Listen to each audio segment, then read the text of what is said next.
Hey, this is Joshua Kenny Greenwood. I am the senior pastor here at the Empowerment Center Church and churchfreedom.org.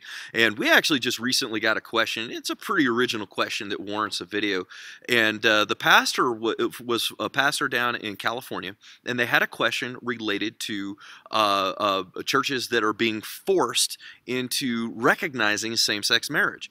And they understand that the corporation sole helps protect the tax exemption status. They understand the purpose of the church establishment affidavit that we have that brings the church and places it underneath the better law of 26508 C1A. So they understand that it places the church underneath that better law, but does it protect them? For instance, if someone came to their church and challenged them on their ability to officiate same-sex marriage, and what are the repercussions of that? Okay, this is where the corporation sole, this is where it comes in. It's the breakthrough that the body of Christ needs, because the church doesn't really fully understand what gender laws are, and they're just now coming into light, where gender laws are forcing pastors to recognize same-sex marriage, even if they don't want to. It really doesn't matter, because they're a corporation. They have a bank account. They're incorporated with the state. Well, see, gender laws are for incorporated entities. So even if they want to say, well, we're a church, we don't have to recognize that. Well, the thing is that when a church, for instance, rents out its main sanctuary, okay, to a same-sex couple, to a traditional marriage couple. Let's say they rent out the main sanctuary. Okay, in this particular case, if they were to rent out the main sanctuary to a straight couple, but then let's say 2 days later a same-sex couple comes into the church and they request to use church facilities in order to facilitate their same-sex marriage in a state where they have a gender law that protects them for that, and the church denies that same-sex couple the same practice that they just gave the straight couple, and they documented this, that church might be looking at a potential lawsuit, because they're going to fall under the corporate jurisdiction of the gender law, which goes into trade practices. And so it's a real topic right now. And so a lot of pastors, they're having to really rethink how they conduct the business end of the church. How do they, it's really bottlenecking these churches. And so churches are becoming more and more exposed with their assets. Now, with a corporation sole, this is how the church protects itself. This is how, because see, what happens is the corporation sole, you're actually, when a church has a corporation sole, a church has two different entities. It has the church itself, okay, which is declared under a church establishment affidavit that's lawfully declared. It's signed by several people that are members of the church, all underneath the penalties of perjury. It lawfully fulfills all 14 points that the IRS and the courts have judged to even determine what a church is. It literally fulfills everything. In fact, it even lawfully breaks down the jurisdictional distinction between the corporation sole and the church, and the authorities that the role of, for instance, me as a senior pastor is compared to the role of our church, the Empowerment Center's corporation sole, okay, which can be held by a completely different person. All right, so this is really important. You're creating two different positions within the church. So in this particular case, what I'm doing is I'm acting in the role as the senior pastor. All right, so I'm acting in the role as the senior pastor. I am not acting right now, even while I'm recording this video, I'm not operating in the role of the corporation sole, the overseer position.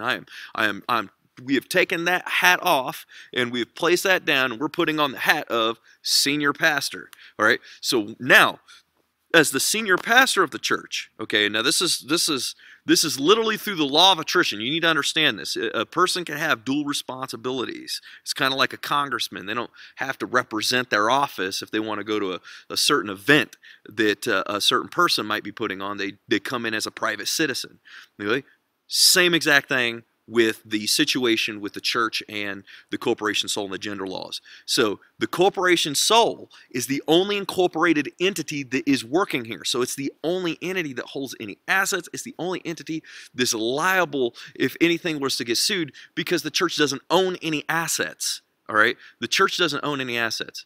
So if the church is going to begin recognizing or continuing to officiate traditional marriages, and they want to say, no, we're putting a halt to this, they need to speak it underneath the jurisdiction of the church be conducting this and not the corporate entity. They do not have that ability underneath a traditional incorporation. A church does not have that ability, because a church that's traditionally incorporated, okay, the 100% of the church is liable underneath the gender law. But with a corporation soul, only the corporate soul is segregated and liable underneath that gender law, but the church itself is not. So the corporation soul is just an office within the church. It's incorporated. So it is a 501c3, but it only has one person in charge of it. It has no board of directors. It doesn't have any bylaws. None of that nonsense. Okay, but it's an isolated office within the church. It's not the entire church itself. So that's super important that you need to understand.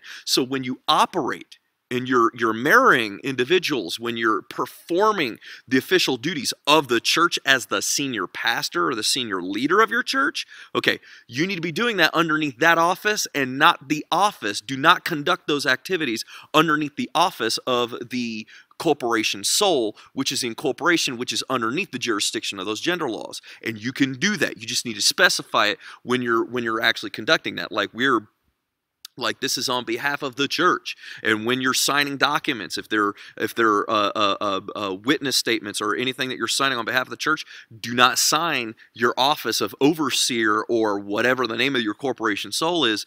Only sign the senior pastor's position of the church, or the senior leadership position of the church, and not the corporation soul when signing those documents. Make sure that everything is signed, so that way, even based on this legal technicality, okay, it might be a little legal technicality that we're talking about here, all right, but folks, for ministry purposes, this little itty-bitty detail can save you a whole lot of headache, because if you, for any reason, take any money after this point, for it to conduct any marriages, and you do not conduct a same-sex marriage, and people find out about it and you get sued, you're toast. You are toast. And if you don't think you are, go to churchfreedom.org, go to our front page, and just read all the stories. In fact, the United Methodist Church up in New Jersey actually just got sued for this, and they lost. So just in case if you didn't believe us and you wanted to go check out third-party reputable news organizations that aren't conspiracy theorists, and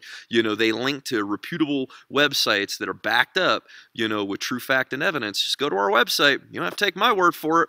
It's right there. And we need to get on the game, because, folks, if you haven't been able to tell lately with current events, it's getting a lot worse. It's not like the world's getting to be a better place.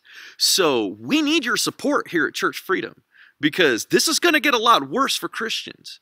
I mean, either we wake up and we, take a stand for our Christian liberties, and you help support us here. We have the game plan, folks. We have the battle strategy to open up the way for Congress to fully repeal 501c3 altogether, entirely, in church auditing. Okay? Folks, we got to work together in this, because either we work now, or very, very soon, instead of us ministering to you how to capture your Christian freedom and your liberty back, we're going to have to start changing our message to teaching you how to evade. And you need to hear me right on that, because it's really teaching you how to evade. Because this world doesn't love us anymore. If you haven't been able to tell lately, folks, they've been pretty much on a rampage with their contempt for life. And so there's an attack against the church right now. And folks, it's time for our love to shine. It's time for our love to rise. It's time for that cream to rise to the top. So I just pray that God will lay it on your heart to support us here at Church Freedom, and we can work together, and we can help restore the balance to this darkness that's overwhelming this country right now.